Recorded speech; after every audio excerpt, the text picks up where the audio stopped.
You know that moment when you realize you have an exam tomorrow and you've been watching Netflix the whole week? Suddenly you panic and grab your notes. In English, there's a short phrase that's perfect for this situation, and you're going to remember it today, I promise. The phrase is, hit the books.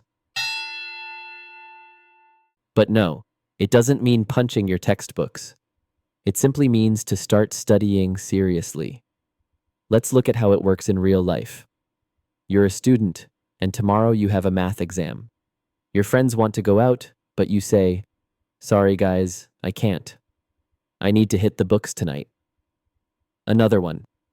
Imagine you moved to Canada and you're preparing for your driving license test.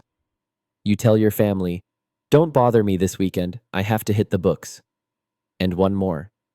You promised yourself to study English every day, but instead, you've been scrolling Instagram for hours.